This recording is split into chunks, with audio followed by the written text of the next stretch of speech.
नमस्कार। सम्मानित अभिभावकगण, कुछ इंटरनेट की खराबी के कारण आप सबको असुविधा हुई, उसके लिए हम पूरी सोसाइटी आपसे खेद व्यक्त करती है।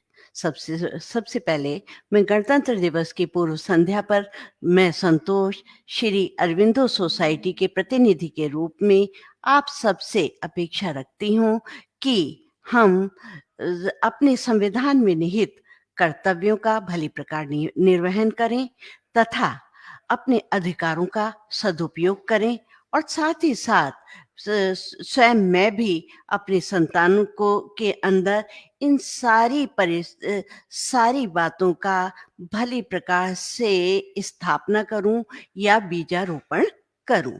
इसके साथ ही मैं अपने सभी व्यूअर्स को जो लाइक करते हैं, कमेंट्स करते हैं, शंका जानने की कोशिश करते हैं, सुझाव देने की कोशिश करते हैं तथा शेयर करते हैं, उन सब का हृदय से आभार व्यक्त करती हूँ। जी, साथ ही ए, साथ ही मैं कहना चाहती हूँ कि जो हमारा पुराना टॉपिक चला आ रहा है कि लहजे बयां कर देते हैं उन लोगों के जिनकी परवरिश हुई है अथवा पाले गए हैं, और वाकई परवरिश करना बहुत कठिन होता है, पालना बहुत आसान होता है। इसी कारण से हमें इन सेशंस की आवश्यकता हुई। पहले आराम से पल जाते थे। पहले बड़े बूढ़े लोगों से जब बातें होती थी तो कहते थे, अरे भाई हमें पता नहीं हम कैसे पल गए हैं, बस पाले गए थे, हमें पता ही नहीं, सब ऐसे ही पल जाते थे। परंतु आज क्योंकि हमारा बालक हमारा भविष्य है, हमारी संतान हमारी भविष्य है, उसके ऊपर पूरे विश्व की स्थिति निश्चित है। इसलिए आज की आवश्यकता है कि हम अपनी भावी पीढ़ी का भली प्रकार से ध्यान रखें और अपने संतान की शारीरिक और मानसिक स्थिति का भली प्रकार से स्थायित्व उसको प्रदान करें कि वो कहीं पर भी उसका मानसिक या शारीरिक संतुलन बिगड़ ना जाए। इन्हीं सब बातों को करते हुए हम आगे की बातें करते हैं कि पिछली 19 जनवरी को, इसी 19 जनवरी को हमने इसी बात को ध्यान में रखते हुए आप लोगों से बालक के अंदर संघर्ष की के प्रेरणा स्रोत बनने की, और उसके दूसरे दिन 20 जनवरी को हमने आप लोगों से बच्चे के अंदर प्राणी मात्र के प्रति समानुभूति की एवं कृतज्ञता की भावना का बीजारोपण करने की बात की थी। इन सब बातों की आवश्यकता इसीलिए पड़ती है कि हमारा जो बालक है एक स्वस्थ मानसिक और शारीरिक स्थिति को प्राप्त करे। आइए उसी बात को हम आगे करते हुए, उसी बातों को आगे बढ़ाते हुए आज हम संतान के हृदय में पारिवारिक वातावरण के माध्यम से सत्यता का समावेश करने की आवश्यकता करने की इच्छा व्यक्त कर रहे हैं। देखिए, कहा जाता है कि 3 से 15 साल तक की उम्र में बच्चे की भली प्रकार से कंडीशनिंग हो जाती है कि वे क्या सीख रहे हैं, एनवायरनमेंट से क्या एब्ज़ॉर्ब कर रहे हैं, किस प्रकार से एब्ज़ॉर्ब कर रहे हैं, वो सारी बातें हम उनके विषय में चिंतित होते हैं, उनके विषय में करते हैं। उनके विषय में चिंतित होते हैं और उसके प्रति हम सब लोगों से जानने की कोशिश करते हैं और उसके बाद हम क्रियान्वित करने का प्रयत्न करते हैं। हम अब क्रियान्वित करें तो कैसे करें? कारण क्या है? हम तो जानते ही नहीं। हम में तो स्वयं में वो बातें नहीं हैं, तो हम किस प्रकार से उसको क्रियान्वित करें? आज हम इसी बात को लेकर के चर्चा का विषय कर रहे हैं। देखिए, बड़े आराम से हम कहते हैं बच्चे से, डोंट बी एंग्शियस, अरे एंग्शियस मत हो, परेशान ना हो, पर हम खुद एंग्जायटी के शिकार हो रहे हैं। हम खुद पहले प्राचीन समय में क्या होता था कि माँ बाप हर समय चीखते चिल्लाते रहते थे। जब तक वो चीखते चिल्लाते नहीं थे तो वो बाप ही नहीं कहलाते थे। लोग बहुत आराम से कहते हैं हमारे पिता, तो वास्तव में पिता का मतलब ही ये है कि वो डांटता फटकारता रहे। परंतु आज की स्थिति ये है कि माता और पिता दोनों ही भली प्रकार से बच्चे के का ध्यान रखते हैं कि कहीं भी बच्चे के अंदर कोई एंजाइटी ना हो जाए या बच्चे के अंदर की कामनेस ना खत्म हो जाए, उसको हम किस प्रकार से शांतिपूर्ण वातावरण दे सकें, किस तरह से उसका एक सही व्यक्तित्व व्यक्तित्व बन सके, निर्माण हो सके। अब होता क्या है, कहते हैं ना हम जो बोलते हैं, हम अ, हम जो बोलते हैं पर अगर हम डीपली जाएँ, बहुत अच्छी तरह से अगर सोचें, तो जो हम बोलते हैं तो क्या वास्तव में वैसा करते हैं? नहीं करते ना। तो हमारी कथनी और करनी में सामंजस्य आए या वास्तव में वही स्थिति हमारे सामने आए, तो उसके लिए तो हमें स्वयं को ही बदलना पड़ेगा। और जब स्वयं को बदलना पड़ेगा, तो उसके लिए उस लेवल तक ले जाने के लिए हमें कठिन परिश्रम करना पड़ेगा। तो केवल हम बच्चे को सही व्यवस्था देने के लिए हमें अपने को भी चेंज करना पड़ेगा, अपने को ही परिवर्तित करना पड़ेगा, क्योंकि कहते हैं संसार एक ऐसी घाटी है, जहाँ पर आप जैसी आवाज़ निकालेंगे, वैसे ही अनुगूँज वापस आएगी, यानी इको है। जैसा आप घर में वातावरण बनाएँगे, बच्चा भी उसी प्रकार का बनेगा। तो एक ये अनुगूँज किसके माध्यम से दी जा रही है? आपके माध्यम से। बच्चे का व्यक्तित्व किसके आधार पर निर्माण हो रहा है? आपके माध्यम से, यानी परिवार के माध्यम से। यदि परिवार के बड़े लोग जिस प्रकार का कार्य करते हैं, बच्चा बिल्कुल वैसा ही करता है। अब सबसे बड़ी बात है कि हम बच्चे से तो अपेक्षा कर लेते हैं, पर स्वयं को हम सँभालते हैं। हम उसको पॉज़िटिव फ़ॉर्म में कैसे लाएँ? किस प्रकार से उसकी कंडीशनिंग करें? ये वाली बात आज बहुत महत्वपूर्ण हो गई है। आज पहले जैसी नर्चरिंग नहीं रही है, पहले जैसे पाला जाता था, आज के नर्चरिंग करने में के तरीके हमें बदलने पड़ेंगे। क्योंकि समय परिवर्तनशील है और जो भी व्यक्ति परिवर्तन को स्वीकार नहीं करता, वो हमेशा पछताता ही रह जाता है। तो आज के माता-पिता को भी अपने नर्चरिंग करने के तरीके में परिवर्तन लाना पड़ेगा। अब सबसे बड़ी बड़ी बात ये है कि हम बच्चे से तो कहते हैं डोंट बी एंग्ज़ियस, पर अपनी एंग्ज़ायटी को कम नहीं करते और जब हम एंग्ज़ायटी को कम नहीं करते, तो क्या होता है उसका प्रभाव हमारे बच्चे पर भी पड़ता है और बच्चा भी हमें देखता है, अरे हमसे तो कहते रहते हैं, अपने आप खुद ऐसे ही बने हुए हैं, अपने आप तो सारे दिन चीखते रहते हैं, हमसे ये अपेक्षा रखते हैं कि तुम शोर नहीं मचाओगे, बहुत काम रहो, क्या हो रहा है, ये है और खुद आपस में भी घर में लड़ते-झगड़ते रहते हैं। तो क्या हुआ कि बच्चे पर कभी-कभी तो प्रत्यक्ष रूप से और कभी-कभी परोक्ष रूप से आपका प्रभाव पड़ता रहता है। आप उसके विषय में समय के साथ यदि उसकी नर्चरिंग का ख़्याल नहीं रखेंगे, तो आप ही अपना माथा पकड़ कर के रहते चले जाएँगे, परेशान हो जाएँगे। दूसरी बात एक ये आती है कि बच्चे के अंदर सच कहना और सच सुनने की स्थिति भी आपको बलवती करनी पड़ेगी। उसकी इच्छा को बलवती करना पड़ता है। कई बार हम बच्चे को इतना लाड़-प्यार में इस तरह से करते हैं कि बच्चा ना तो सच कहना जानता और ना ही सच सुनना चाहता। कई बार बच्चा बड़ा बोastफुल हो जाता है, इतना डींगे मार-मार के क्योंकि आप माता-पिता उसको सोचते हैं कि ये ऐसा है, तो वो अपने आप में डींग मारता है। कई बार तो माता-पिता खुद इतने डींग मारते हैं दूसरे के सामने, जब वो डींग मारते हैं तो क्या है कि बच्चा भी सोचता है सच कहना कोई आवश्यक नहीं है। अरे जो दूसरे को प्रभावित करना बहुत आवश्यक है। पर ये पता नहीं कि वो सच प्रभावित नहीं किया गया। उस समय उसको प्रभावित नहीं किया गया बल्कि क्या किया गया उसको एक विकृति प्रदान कर दी गई। अब बच्चे को सच सुनने की भी आदत डालनी चाहिए। अब हम बच्चे से कहते हैं बच्चे से ने ड्राइंग बनाई या कोई चीज़ की और खराब कर दी। तो हमें आवश्यक है कि बच्चा वो सुन सके कि ये गलत किया गया है। बल्कि ऐसा नहीं कि चल चल कर तो लिया है ना ठीक है मेरा बच्चा तो करता है। हम कई बार दूसरों के सामने भी बच्चे की बिना बात के प्रशंसा कर देते हैं। तो इसलिए बच्चे को वास्तविकता का ज्ञान कराना हमारी ज़िम्मेदारी है। क्योंकि बच्चा सच भी सुन सके और सच कह भी सके। तो अ, हम अगर बच्चा सच बोलता है तो हमारी तरफ से उसको एप्रिशिएशन भी मिलना चाहिए और एप्रिसिएशन मिलना चाहिए और हमें भी उसके सामने सच का वातावरण ही रखना चाहिए। हमारे अंदर भी वो बच्चे के सामने वो हिम्मत होनी चाहिए, वो करेज होना चाहिए कि हम भी उसके सामने सच कहें। कई बार ऐसा होता है हमसे भी गलतियाँ हो जाती हैं। हम फ़ोन पर किसी से बातें कर रहे हैं और हमारे मुँह से कहीं अपशब्द निकल जाए, तो बच्चा वहाँ से कह रहा है कि मम्मी और पापा आपने क्या शब्द बोला था अभी? तो आपको एक एहसास होना चाहिए कि आप उसके सामने बिल्कुल आराम से सॉरी कर दें। बेटा हाँ, वास्तव में ये गलत तो बात थी, हमें नहीं कहना चाहिए और हम उसके सामने सच्चे दिल से सॉरी फ़ील कर सकें।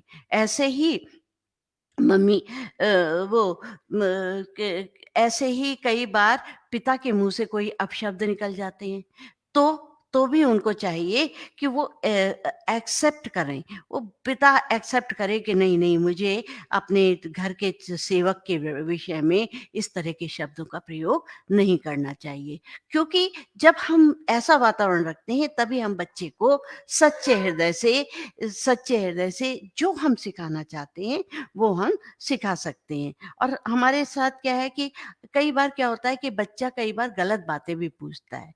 हम उसको कहते हैं, डाँट देते हैं, नहीं, ये क्यों कह रहे हो? ऐसा नहीं करते, ये नहीं करना चाहिए। हमारी सबसे बड़ी प्रॉब्लम बेसिकली यही है कि हम अथॉरिटी से बात करते हैं। अथॉरिटी से नहीं, तुम ये नहीं करोगे, तुम ये करोगे, तुम्हें ये करना चाहिए, तुम्हें और जब वो नहीं करते हमारे अपेक्षा के अनुरूप, तो हम उसकी पिटाई कर देते हैं, डाँटते हैं। बल्कि हमें क्या करना चाहिए कि हमें बच्चे के सामने वो स्थिति बता देनी चाहिए।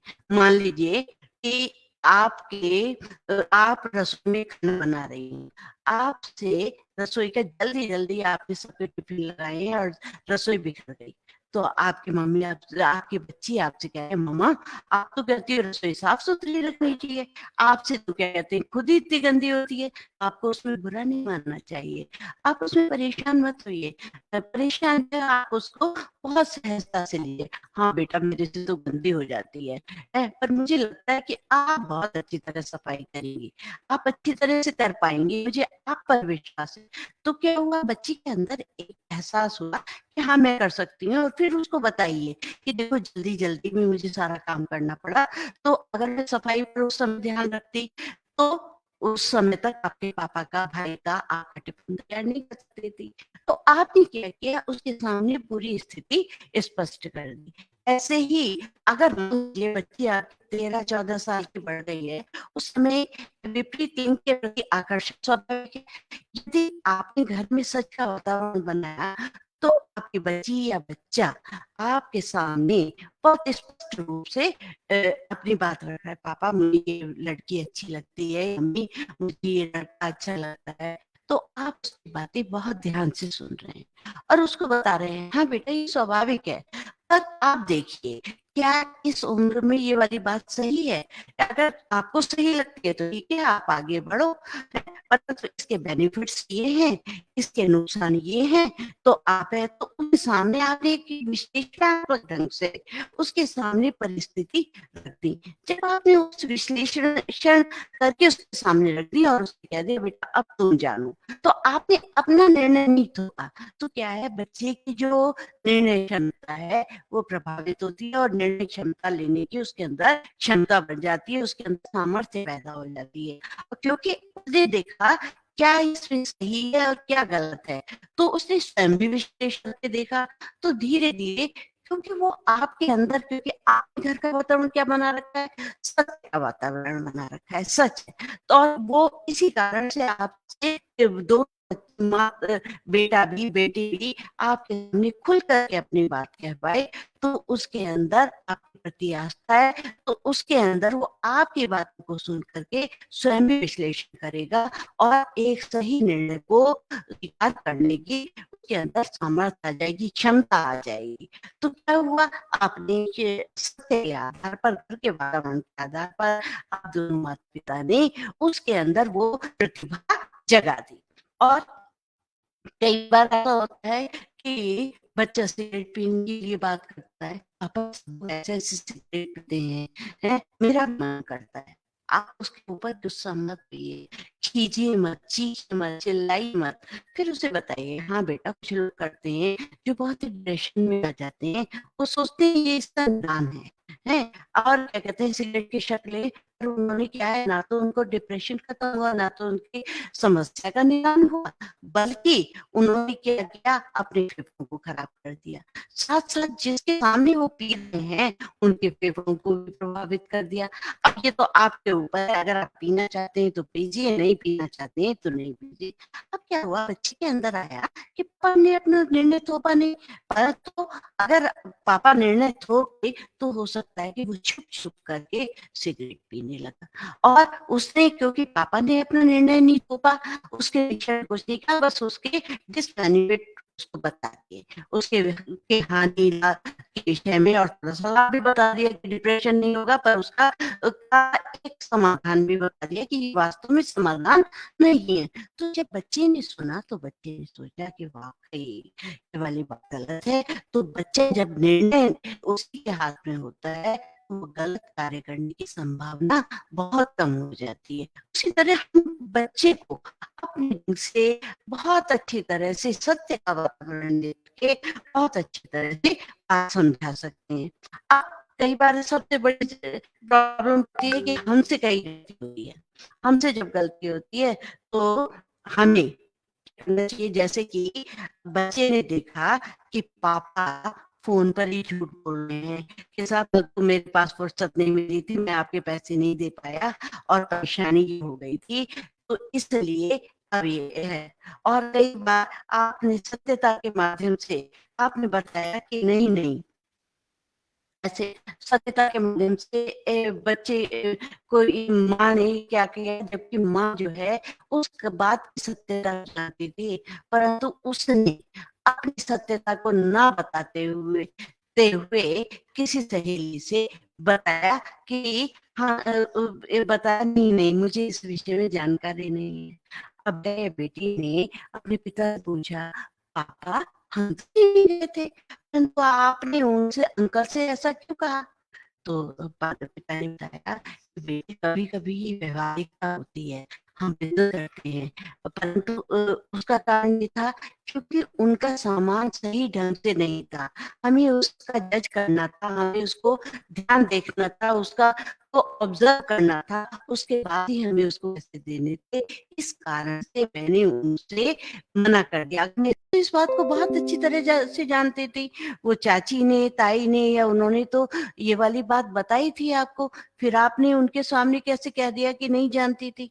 तो माँ ने ये कहा कि बेटा, हाँ, भली प्रकार से जानती थी, आप भी जानती थी, परंतु इस बात को अगर उनके सामने स्पष्ट कर दिया जाता, कह दिया जाता, तो शायद ये घर में घमासान होने की परिस्थिति पैदा हो जाती।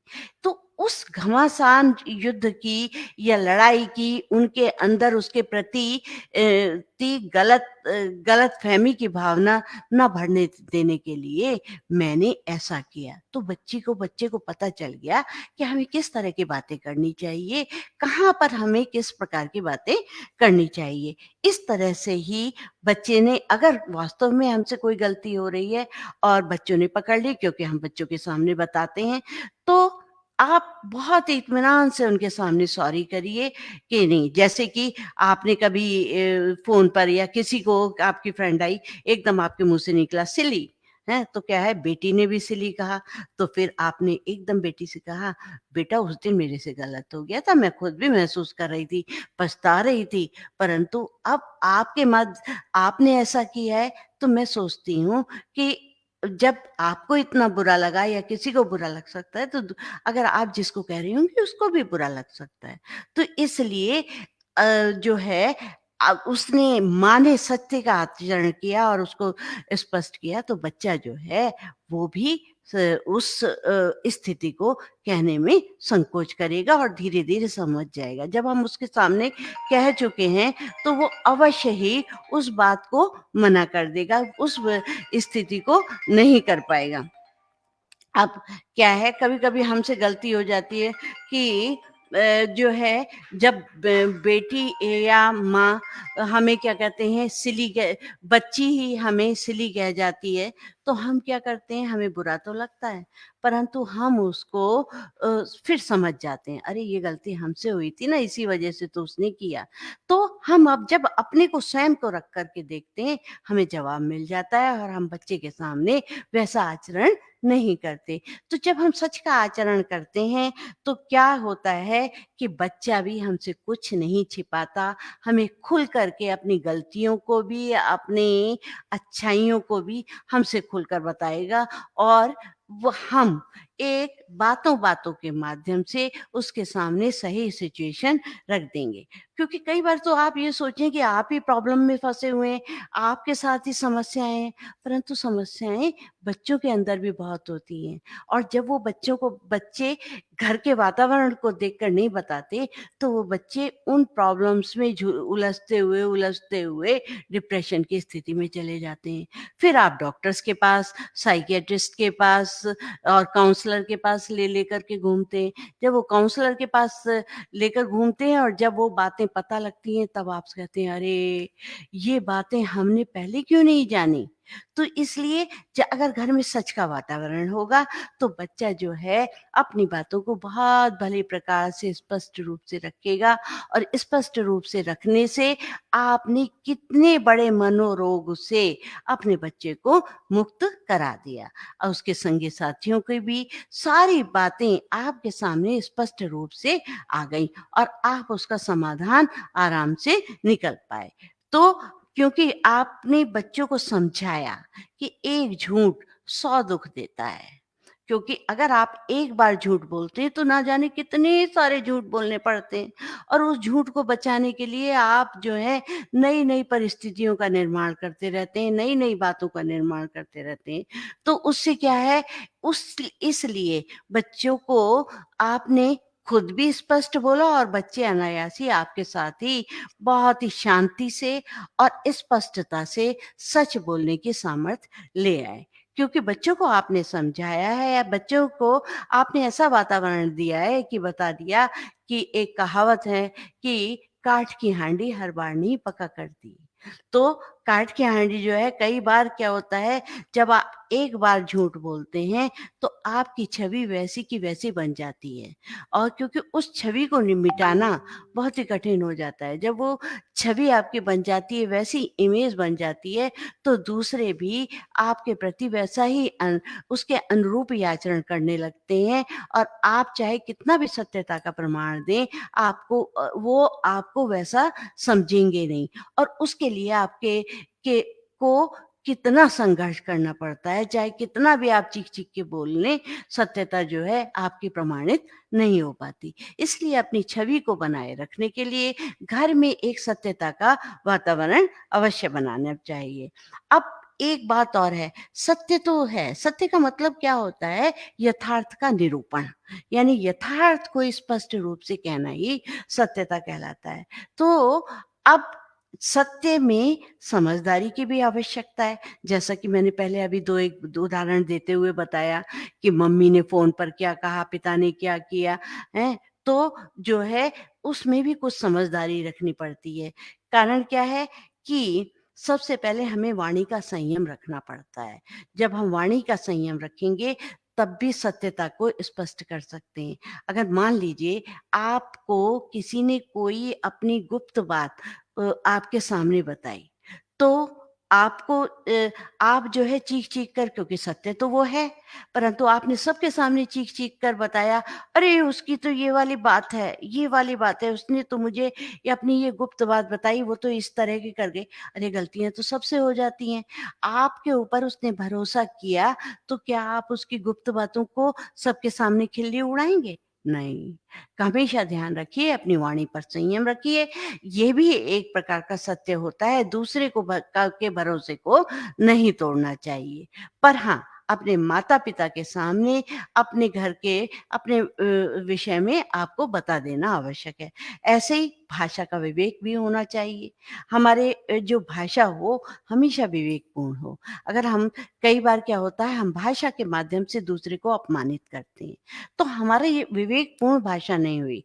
तो कभी-कभी हम इतना गंदा बोलते हैं, चाहे वो हमारा सेवक है, जब भी कई बार हम किसी के प्रति ग्रंथि बना लेते हैं, ये व्यक्ति गलत है, तो हम उसको अपमानित करने की कोशिश करते हैं और विवेकपूर्ण भाषा का इस्तेमाल नहीं करते। ये भी सत्यता में समझदारी का ना होना है। और कई बार क्या होता है कि हमारा जो सत्यता का तरीका है, वो सृजनात्मक नहीं होता। कोई काम हम जो है सृजनात्मक तरीके से नहीं करते, तो वो भी सत्यता में समझदारी नहीं है। जैसे कि किसी भी बच्चे को ये कह देना या किसी को भी कोई व्यक्ति अपना काम करने की कोशिश कर रहा है, किसी को अरे अच्छा नहीं कर रहा, तो हम एकदम कहते हैं, "अरे! तुझसे होगा क्या? तुझे तो कुछ भी नहीं आता, तू करेगा क्या?" तो वो क्या हो गया, हमारा तरीका विध्वंसकारी हो गया। हमने एक उगते हुए बच्चे को, उगती हुई प्रतिभा को तोड़ डाला। तो हमारी जो सत्यता है, वो विध्वंसकारी नहीं होनी चाहिए, सृजनात्मकता होनी चाहिए। हमारी जो वाणी है, हमारी जो सत्यता है, सृजनात्मक कार्य है कि हम बच्चे से कहें, "कोई बात नहीं, थोड़ी शुरू-शुरू में तो कभी-कभी ना गलती होती ही है, पर आगे से थोड़ा-सा इसको सुधार कर लीजिएगा। आपने कोशिश की, ये क्या कम बात है? आपने इतना किया।" तो हमने उसको एप्रिशिएशन दिया। तो उससे क्या हुआ कि आगे वो बढ़ने लगा। तो हम सत्य में कठोरता क्यों लाएँ? हम अपमानित करने की जगह, कोई व्यक्ति अंधा है, अगर वो उसको हम कहेंगे, "अरे! ये तो अंधा है, इसको क्या दिखाई देगा?" अगर उसकी जगह हम प्रयोग करें, "सूरदास जी आप कैसे हैं?" तो क्या हो गया कि आपने उसको अपमानित ना करके सम्मानित कर दिया और उसकी गलती भी उसको आपने उसको बड़े आराम से बता दी। एक बहुत वो है, एक है, "काणे को काणा कहो, वो जाएगा रूठ, भई हौले-हौले पूछिए कैसे गई फूट।" यानी ये तो एक मज़ाक का है, उसको आप इस तरह से सीरियस नहीं, परंतु हमारी भाषा जो है, सत्य को लेते हुए भी विवेकपूर्ण होनी चाहिए। मुझे एकदम अभी एक कहानी याद आई। एक राजा था। राजा एक आँख का काणा था। जब वो एक आँख का काणा था तो उसने अपने सभा में कई सारे चित्रकारों को बुलाया और उनसे कहा, "आप मेरा एक अच्छा-सा चित्र बनाएँ।" तो राजा ने से सब लोगों ने कहा, ठीक है, हम आपसे बनाते हैं।" दूसरे दिन ही चित्र लेकर आना था। पहला चित्रकार आया तो उसने राजा को बहुत ही अच्छा-सा, सुंदर-सा बना दिया। उसकी दोनों आँखें ही ठीक करके बना दी। राजा ने कहा, "नहीं, ये तो मैं हूँ ही नहीं। मेरी तो आँख खराब है एक, तो मैं तो क्या कहते हैं, ये हूँ ही नहीं।" अब दूसरा चित्रकार आया। दूसरे चित्रकार ने क्या किया कि उसको बिल्कुल वैसा ही बना दिया जैसा कि राजा था, पर राजा है। अब राजा ने जब देखा तो बोला, "नहीं, ये तो मैं बिल्कुल नहीं अच्छा लग रहा। बनाया तो आपने है पर इसमें ना मुझे अपने देख कर के ही अच्छा नहीं लग रहा।" तीसरा वाला आया तो तीसरे ने क्या करा कि राजा का चित्र थोड़ा-सा टेढ़ा बना दिया जिसमें कि उसकी आँख ही नहीं दिखाई दे रही थी।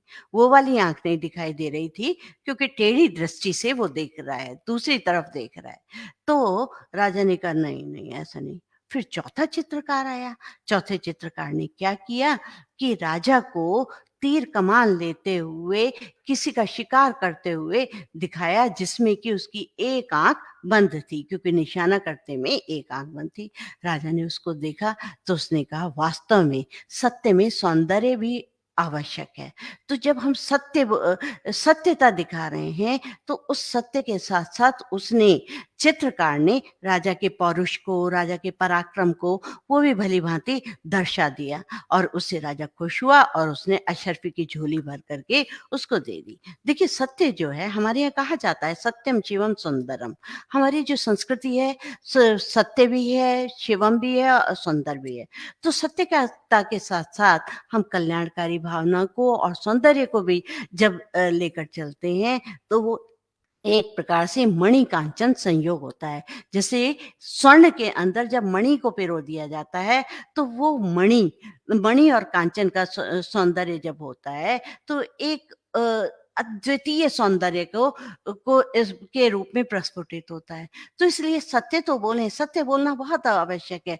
घर में सत्यता का वातावरण हो, परंतु सत्य में शिव कल्याणकारिता और सौंदर्य का होना भी आवश्यक है। अब ये सारी बातें हम घर के अंदर किस प्रकार से सत्यता का समावेश करें, तो उसके लिए हमें प्रारंभ से ही बच्चे को राजा हरिश्चंद्र, महात्मा गांधी, आपका डॉक्टर राजेंद्र प्रसाद, अबुल कलाम आदि बहुत सारे महापुरुष हैं। उनको उनकी कहानियां बता करके उन्हें समझाया जा सकता है और उन्हें बताया जा सकता है कि यदि ये लोग झूठ बोलते तो शायद ये यहाँ तक नहीं आते, क्योंकि उन्होंने कठोर यथार्थ को भली प्रकार से समझा, उसकी सच्चाई को नापा, सच्चाई के उसके माध्यम से उन्होंने संघर्ष किया और सत्यता को अपने जीवन में लाकर ही वो आज विश्व को कोई ना कोई सिद्धांत या कोई ना कोई आविष्कार या कोई ना कोई स्थिति दिखा सके।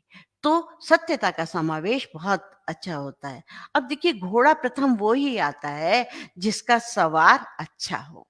यानी घोड़े को चलाना भी हर किसी के बस की नहीं है। तो घोड़े तो अच्छे होते हैं, परंतु अच्छा वो घोड़ा कहलाता है, वो ही फर्स्ट आता है जिसका सवार बहुत अच्छा हो, जो उसको अच्छी प्रकार से दिशा निर्देशन दे सकता है। इसीलिए परिवार वही आगे बढ़ता है जिसका मुखिया समझदार हो। यानी कि संतान आपकी जो है, अभिभावकों मैं आपसे कहना चाहती हूँ, आप एक सवार हैं और घोड़ा जो है आपकी संतान है। आप जिस प्रकार का दिशा निर्देशन उनको देंगे, वो उसी प्रकार से जाएँगे। अब आपके ऊपर है कि आप उसको प्रथम स्थिति में ले जाना चाहते हैं या पीछे की स्थिति में देना चाहते हैं। उन्हें एक सच्चे नागरिक, अच्छा इंसान बनाना चाहते हैं या वैसे ही छोड़ रहे हैं, उनकी परवरिश कर रहे हैं या उनको पाल रहे हैं, ये अब आपके ऊपर है। देखिए, अगर बच्चों के साथ कोई गलती होती है, तो उसके प्रति आप इतने वो मत करिए, नहीं, नहीं ये गलती की, उसकी पिटाई की, उसको प्रताड़ित करें। बल्कि क्या होता है कि जीतने के बाद तो सारी दुनिया गले लगाती है, परंतु हारने के बाद जो गले लगाए, वही आपका अपना होता है। आप उसके अपने बनिए। गलतियाँ बच्चों से होती हैं, अगर वो सच्चाई में अपनी गलत बात भी बता रहा है, तो उसे गले लगाइए, उसकी सच्चाई पर उसको शेट करिए, उसको की प्रशंसा करिए और कहिए आपके अंदर सच बोलने की हिम्मत तो है, गलती सबसे होती है, कोई बात नहीं। तो वो एहसास करेगा ये मेरा अपना है, यही मेरे माता-पिता अपने हैं जिनके सामने मैं अपना हृदय खोल करके रख सकता हूँ। तो और देखिए, मैं आपसे अनुग्रह करती हूँ, निवेदन करती हूँ कि बच्चे को परखिए मत, बल्कि उसको समझिए, भली प्रकार से उसको समझिए।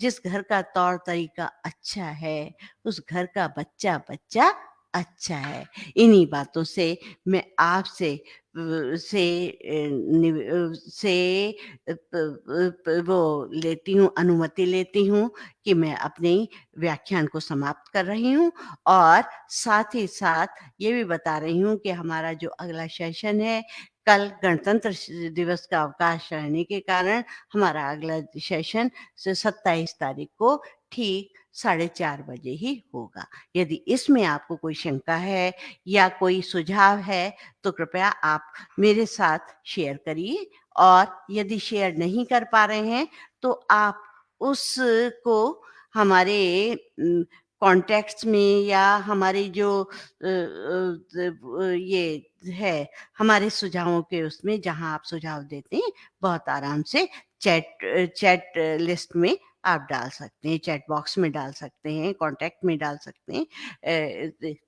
हैं। बहुत आराम से आप बात करिए। बहुत-बहुत धन्यवाद। कोई वो है? नहीं है। Thank you so much. Happy गणतंत्र दिवस। आप रिपब्लिक डे आप अच्छी तरह से मनाएँ।